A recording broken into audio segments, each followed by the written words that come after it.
Welcome to Unity of Billings in lovely Billings, Montana.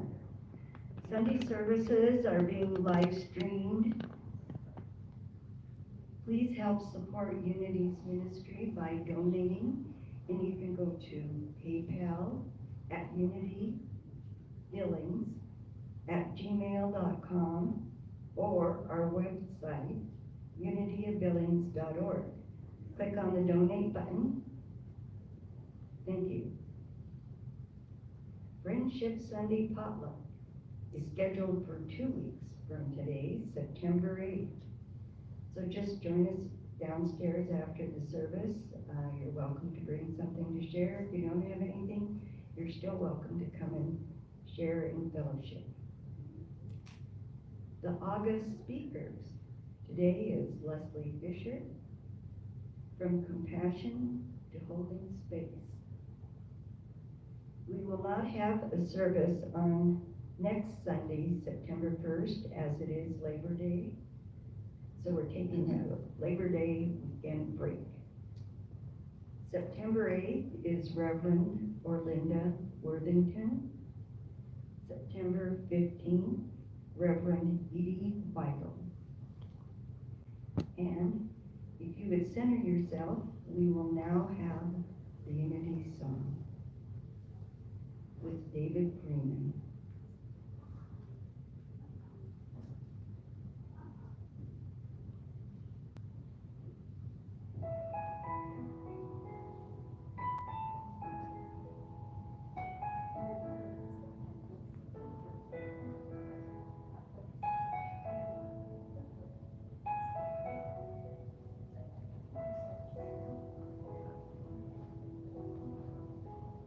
Every prayer is answered, every prayer is heard, every thought and feeling, every spoken word, what your soul has longed for, what your heart can feel, is already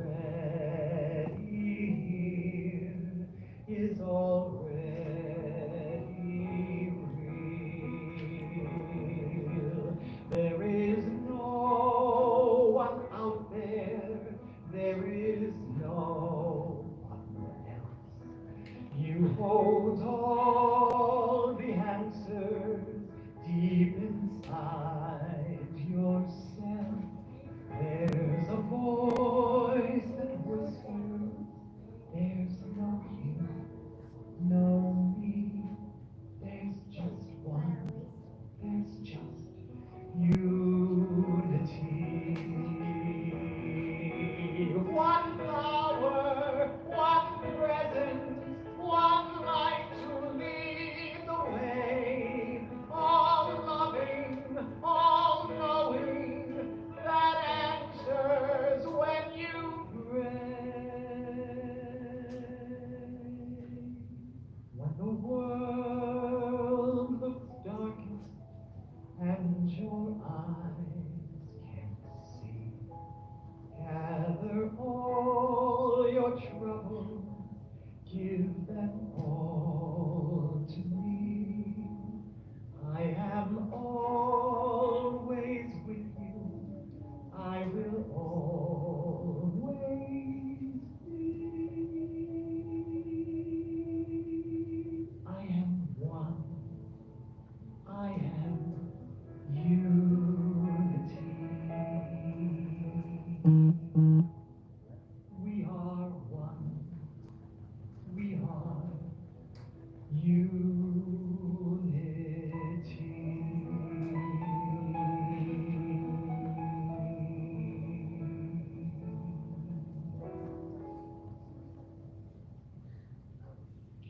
And now we'll have the lighting of the Unity Christ candle with our assistant Jennifer.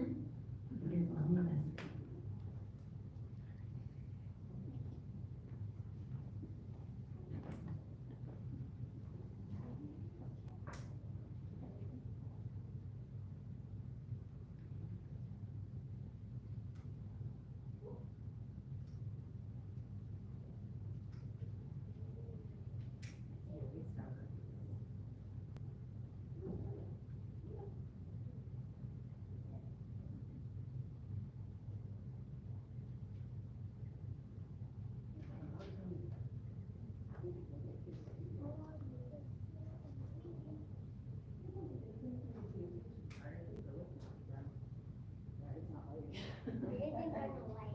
That's okay.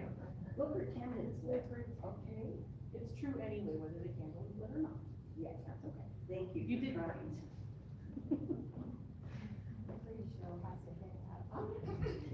Yes. So now we'll have the reading of the daily word from Sunday, August 24th, 25th. I celebrate the glory of God in myself and all others. others. Magnificence, radiance, and tremendous power. These are the awe-inspiring qualities that describe the glory of God. Because I am a living expression of spirit, these glorious attributes are also part of my spiritual nature.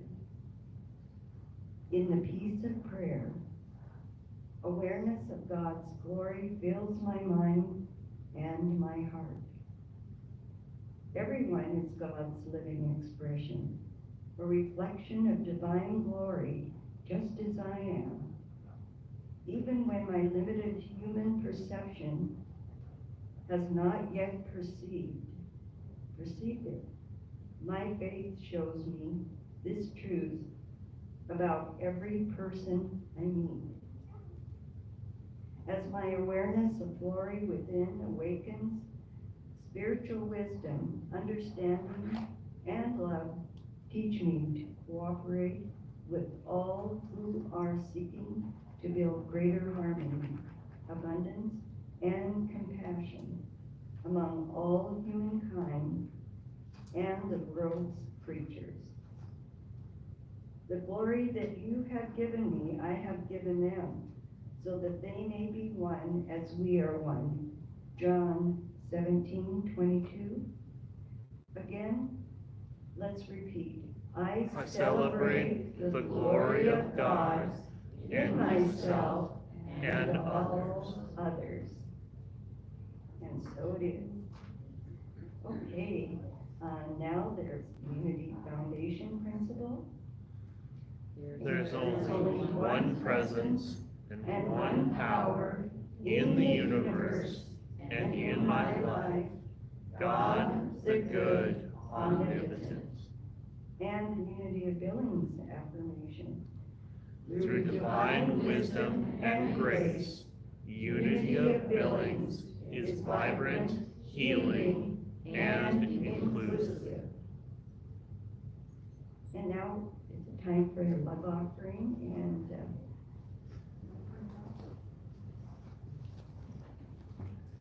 the plates will be coming around. And let us hold our love offerings and repeat. Divine love flowing through me blesses and multiplies all that I am, all that I have, and all that I give, and all that I receive. I am grateful. And so it is. And we'll have some special music.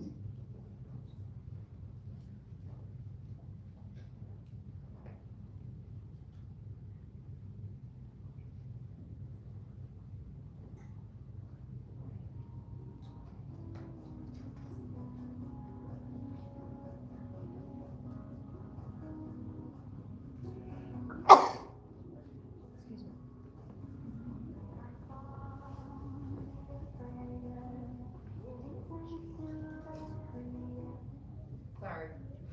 Wrong button.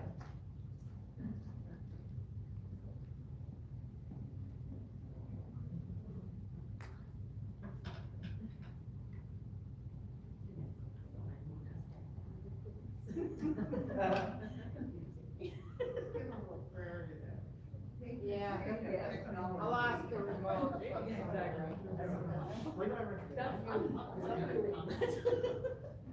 We'll just start that over.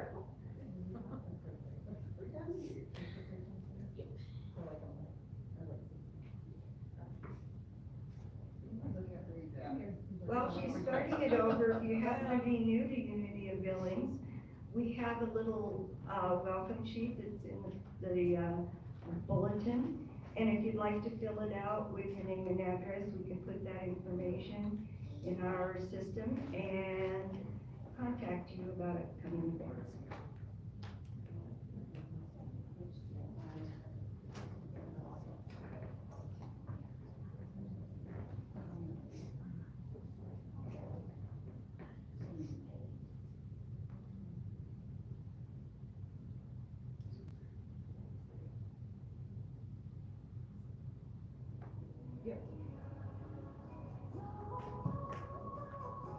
We'll try this again.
Lovely.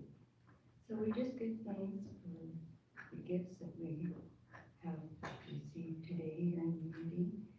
And we see it enriching our lives, the lives of our community, the lives of our community in Billings and beyond.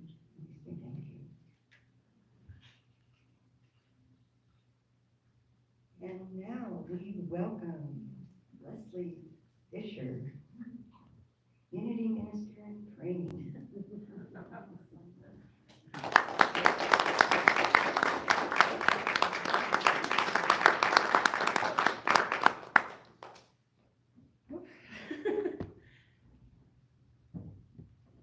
I'm gonna preface this with, I am nervous. I might get giggly.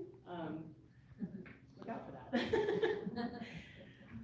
What a thing, like this was such a task. I had no idea what to talk about because I am studying, so I'm learning all these things. And I was really excited. I was like, I can talk about this, I can talk about that, I can talk about what I'm learning in this class, and it was a struggle to narrow it down, but I finally decided to talk about compassion because I wanted to talk about something that would benefit as many people as possible. And I feel like everyone's familiar with the word compassion, like we know that word, we use that word, but maybe collectively we've kind of lost sight of the real meaning of it. And Whose phone is that? so I like to dig into the etymology of a word and to see how it's evolved over time, and especially, am I that loud? Is that bad? Okay. And I like to dig into the etymology of a word because, especially when you're learning from a piece of literature like the Bible, it's been translated across time and across the world, and it's kind of gone through like a cosmic game of telephone. And so it helps to dig in and look at what that word was when it was spoken originally, so you can kind of feel what that really meant. And sometimes English is a little shy of deep meaning. It's a convenient language, which we love most of the time, but for really deep concepts, sometimes it kind of falls short. So, the New Testament, we all know, was translated from Greek. And the original word for compassion in Greek, I had to look up, so I didn't butcher the pronunciation, and I'm still going to probably. It's splagmizomai, and it means literally a stirring of the inward parts, or like twisting of the intestines. So it's a really visceral word. And I kind of took that as like the feeling you get when you really see something tragic happening, or when you're really moved by something. It's kind of like that gut punch feeling. And that ties into kind of how we understand compassion today. That feeling is kind of what motivates us to rush to aid somebody when they need help, or to defend someone who can't defend themselves. It's that feeling that really kicks us to step in. The Hebrew word is also very different. I had to look this one up too. It's rahamim, which is also translated in the Bible as mercy. Mercy and compassion coming from the same word makes a lot of sense. And rahamim is actually a plural word. And I took that because compassion can be interpreted in so many different ways for each person. It's kind of twisted a little bit differently, just based on our own individual experiences. Raham, the singular version of the word, is literally translated as the love a mother has for her child while still in the womb. So that is a deep caring, that is a deep love. And it kind of has the connotation of, you don't necessarily know that person face to face, but you still love them deeply and care for them. And I've lived through that experience, and I can really attest to the depth of love that you can feel for someone you don't know yet. Little story, when I was 6 months pregnant with Juniper, I was working at a grocery store, and long story short, I was unloading like a pallet of groceries. I was trying to get it out of there so nobody tripped over it, and then of course I tripped over it. And thankfully I landed on my side and not my belly, but before that, my sense of motherhood was kind of nebulous, and it was like, yeah, I'm a mom, this is happening.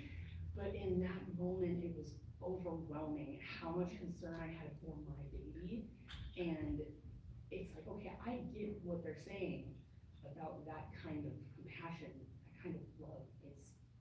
It's overwhelming, and that's really what spirit means when compassion comes should be something we just, like, are washed over with.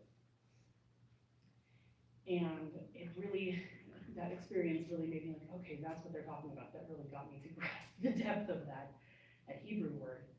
And so then we move on to English. English comes from late Latin. The word compassion comes from compassio, colons together. Pati is the root of passio, and that means to suffer, so it's to suffer with. So compassion is really our innate ability to sympathize, to suffer with another, to relate ourselves to their situation and put ourselves in their proverbial shoes. When we do this, it isn't because the suffering is imposed upon us, but because the divine inside of us sees the divine inside of our neighbor. And this piece of source is moved to such grief at the state of imbalance and suffering that we're seeing in our fellow human. And we know that they're as much an expression of God as we are. And as expressions of God, we have a simple task to accomplish in this life. We're here to experience the infinite other expressions of the divine in as many ways as possible. This seems like a simple task, but it's really complex when we realize that to experience anything in life, you kind of have to see the opposite of that thing. You have to come across sadness in order to understand what joy is. You have to come across cruelty to understand what mercy is. There's no other way to do it. And every sentient being on this planet, on this plane of existence, comes in contact with that dichotomy. And so we all kind of share a part of that experience. And if we stop and think about that, it really becomes apparent that the experience of humanity is all at once very unique to each individual person, each individual expression of God.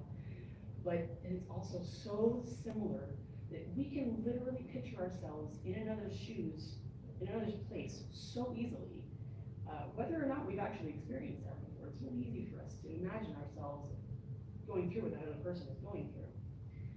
Because we're all climbing the same mountain, we're all searching for the same purpose and the same meaning. And we've all met with the low points in life, and we're familiar because of that with the corresponding high points. But here's the kicker. We often get so caught up in our own unique individual experiences, especially as our social culture continues to foster division, isolation, and mistrust. And we all know what that's about. That we forget the validity of the experiences of others almost entirely. We don't notice what other people are experiencing unless it directly affects us, good or bad. And that's by no means a new phenomenon. It's been around for as long as humanity has been lying to itself about its perceived separation from God. And we know that Jesus, our teacher and way shower, encountered this phenomenon in his time, and he understood what still escapes many of us, which is that we are not separate from God. We're never separate from God. He tried to explain it in so many ways, as well as exemplifying it through his actions. He also understood the very nature of God, and therefore the inherent nature of humanity. Because if God is the cause behind everything, behind all that is, then humanity is the effect or expression of that cause. You can't see on here, but that's cause with a capital C, because all other causes are secondary. God is the first and truest cause of all things perceived and imperceptible. That means that our nature, by necessity, is that of our Creator. That nature is perfect, unified wholeness. So what does Unity teach about compassion? Eric Butterworth, if anyone knows him, he's a great Unity teacher. He has a lot of really excellent talks on lots of subjects. Highly recommend. He talks about it in a lecture on practical metaphysics. And he says this: the only wrong involved, as far as I'm concerned, is that I'm seeing out of a negative consciousness. I have to straighten that out, and that's all I can ever do. It's all I can ever do, but when I straighten out my thoughts and get myself centered in the consciousness of love, not a love that is human, not a love that is willful, not a love that I feel can do certain things out here, but love that is attuned to the divine flowing, which is not mine at all, but simply the overflow of a divine process within me. it's a long quote, sorry, but I couldn't put anything out without losing something, you know? When I get centered in that consciousness, then suddenly I feel good and I feel compassionate, and it's a case of love your enemies, love those who spitefully use you, love wherever there is difficulties. I feel compassion, and the compassionate is not so much what I'm giving that person as what I'm giving way to within myself. And suddenly out of that consciousness of compassion, I see clearly.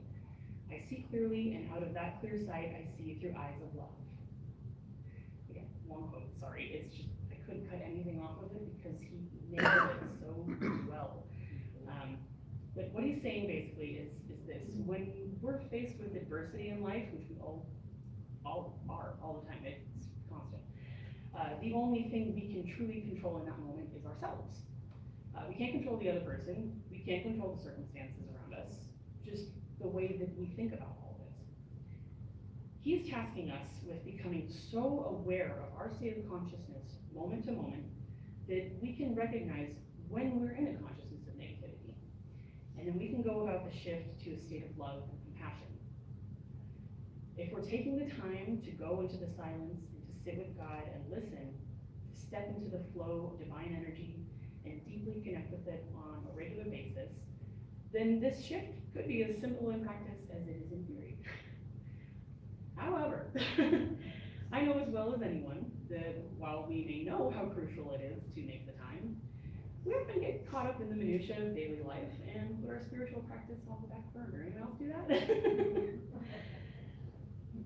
Once I'm caught up with, insert excuse here, then I'll start my meditation practice. Then I'll do all the things. I'll read that book when I'm done with this other thing. We all do this from time to time. Now, some people, bless them, can actually see that slip up and just say, whoops, I know that never works. I'll just make a point of it next time. I'll just do better next time. And then they actually just go ahead and do better next time. But if you're like me and you struggle sometimes with speaking kindly to yourself when you slip up, you might find it hard to move past that moment. And I know how hard that can be. But in that moment, when we begin to tell ourselves all those comfortable lies about what a terrible person we are for not meeting those standards, in that moment, that is when we ask for compassion from ourselves, from the divine inside of us. You find it in your heart and you give it to yourself. And if you have to visualize someone else handing that gift to you, then do that. But whatever it takes in that moment, exercise compassion for yourself. And I promise you, if you find grace in your heart for your own shortcomings in that moment, you have hit upon the infinite flow of divine love that unites each and every one of us. You'll begin to find it easier every time you do this. And eventually, reminding yourself of that love will become second nature to you, no matter how persistent the voice telling those comfortable lies may be. I need a drink. Let's look my voice off.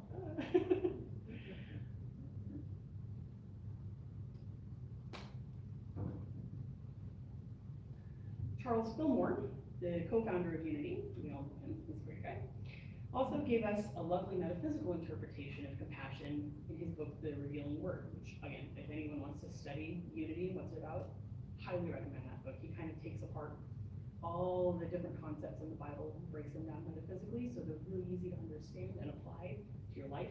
It's excellent. He goes so far as to separate human compassion and divine compassion.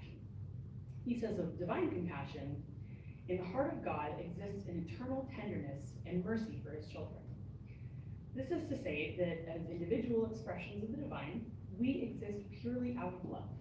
And that love, again with a capital L, never ends or diminishes or becomes inaccessible to us, except insofar as we believe it to be inaccessible. And of human compassion, he says, it is a characteristic of love and mercy prompted by an understanding heart. A compassionate mind sees the error, but does not condemn. And this is exactly what Butterworth was talking about a moment ago. And in fact, that's exactly what Jesus taught and showed us through his actions. Now, Jesus gave us a lot of parables, and right now I'm studying Jesus' teachings, so I'm using his wisdom a lot. And he used parables to give us a lot of lessons, And it was his way of attempting to make really complex spiritual concepts simple to understand, especially within the parlance and the historical context. His audience wouldn't have been, hugely well educated, and so he was trying to make it something that everyone could wrap their heads around. When he wanted to illustrate compassion, he used the parable of the Good Samaritan, which I grew up familiar with. I really thought I understood this parable, but now that I've kind of dug into it, I never really understood what he really meant with that parable. And even now, I could probably continue to not study anything except that one parable, and I would keep finding new things to understand about it, because that was really the beauty of how he taught. His lessons grow with you. As you grow spiritually, you understand more and more about them. And all you have to do is study and sit with the silence and listen to that still small voice impart wisdom to you. In this parable, Jesus described a scenario in which a man is beaten, robbed, and then left by the side of the road, essentially mugged and left for dead. Then he described how two separate people saw this poor soul literally lying in the dirt. This is all in caps. I was really heated when I wrote this. And they did nothing. Worse than nothing. They saw him and they actively chose to ignore the situation and go around. And before we go condemning them outright, it's important to note who they were and the rules that would have governed their lives at the time. And this was stuff I didn't understand growing up. Jesus was aware of these rules, and I think he really consciously put these people in his parable specifically to bring light to how, yes, we have rules that we live by, but those rules should never come in between us and spirit, and how we should actually spiritually truly conduct ourselves, because those rules, we made those up. Those aren't from God, those are from us. So if those come in the way of how we know in our hearts that we should act and treat other people, those rules are bunk. Like, find new rules. And I think it helps understand the people in the parable, and it's different. So the first man to go around the beaten man was a priest who would have been bound by really strict, all-encompassing laws of ritual purity at the time. He would have avoided that man as a potential source of contamination, because he was sitting there dying, and a dead body would have been considered unclean. And he would have had to go through all the red tape of ritually cleansing himself, and probably enduring heavy scrutiny from his peers, no matter how noble his deed truly might have been. This is one of the things Jesus was here to change. The Pharisees, and I didn't know this growing up either, the Pharisees were just a really influential, powerful sect of Judaism at the time. But they had become so obsessed over the letter of the law and how strictly they wanted to keep it, that they had completely cut themselves off from the spiritual law behind it all. There was no soul left in their practices, just good old bureaucracy. And the second man to go around was a Levite, a Hebrew of the tribe of Levi, who that tribe would often provide service as assistants to the temple priests, and so he would have been bound by really similar purity laws. There was a lot of focus on purity, and I have feelings about that. That's a whole other talk. So culturally, to Jesus' audience, the people he would have been speaking to, these would have been considered some of the most morally sound people of the time. But in the face of a fellow human actively suffering, they made the choice to go around to avoid breaking the rules. And I feel like we've all played the role of each of those people in the story so far. We've been the one suffering, and we've also been the one who managed to rationalize going around. We've all done it. I feel like indifference is really the true opposite of love. Because that's when we allow our hearts and minds to become so calloused by the world and all the things that we see happen around us. And we let our hearts get hard, and we become incapable of empathizing with other people. It's really sad. But remember when I said that we are expressions of God? This indifference is not our natural state of being. It's not our truest expression. And Jesus knew this. He described a third person in the story who came walking down the road and saw this poor soul by the wayside. This third traveler was a Samaritan, who at the time would have been seen by Jesus' Judean Jewish audience as inferior, both in race and morality. Samaritans practiced essentially the same religion as the Jews, but because of the region that they inhabited, over the centuries, this is horrible. I was learning about this, oh God. It's important to the story, it's important to the lesson. They felt, the Jewish people felt that the Samaritans' pure Jewish blood had become muddled, and that was seen as like a moral failing on their part for not keeping their blood pure. And I know that's yucky, and I'm not the only one feeling that, but that's another whole other talk. The point is that Jesus' audience would have heard Samaritan and immediately thought of someone inherently less morally upstanding than the priest or the Levite. And yet this supposedly less moral person was the one who exhibited compassion. Now, side note, as I was contemplating what to write about and kind of playing with the idea of compassion, I did what I usually do when I can't decide on a thing, and I drew a card from one of my decks, which I don't have too many. If anyone has heard rumors of me having too many of those, it's a lie. That's not a real thing.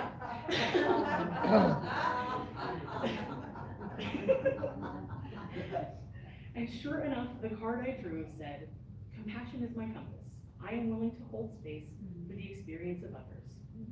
Now, if that isn't a go-ahead of cosmic proportions, I don't know what is.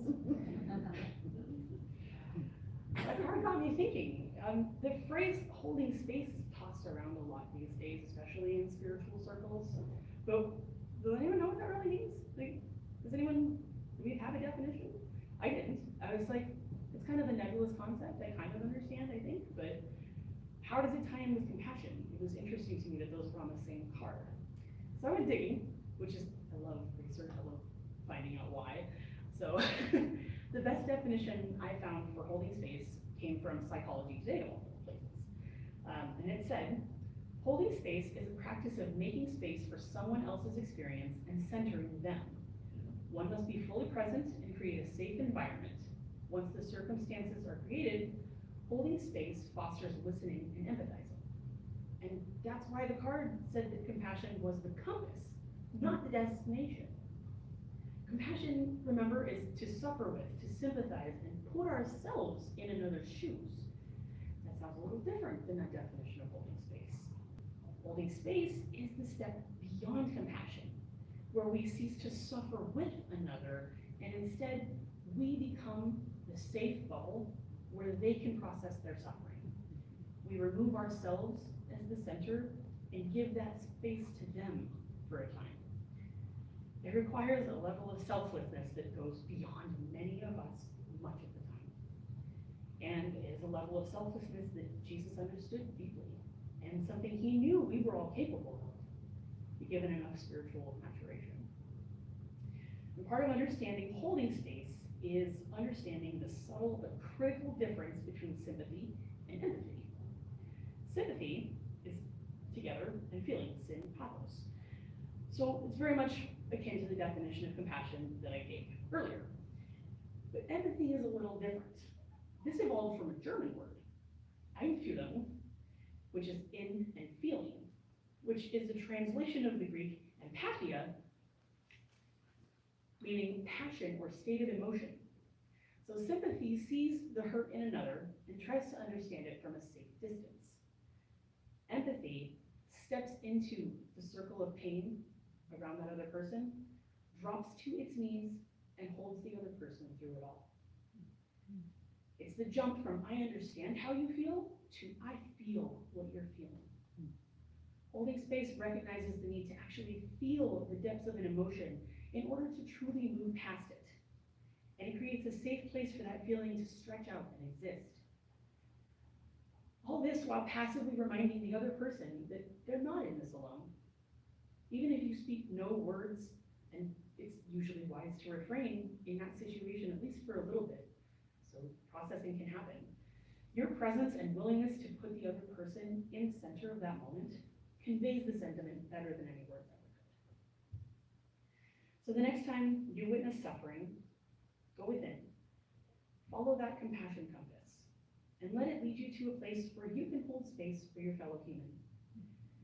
Following this path, I believe we can help each other heal in very deep and meaningful ways, because we know that hurt people tend to hurt other people. But if we can facilitate healing, which is the way of the Christ consciousness in us all, perfect wholeness, we'll begin to see the ripple of compassion spread out, blanketing the world in a perfect divine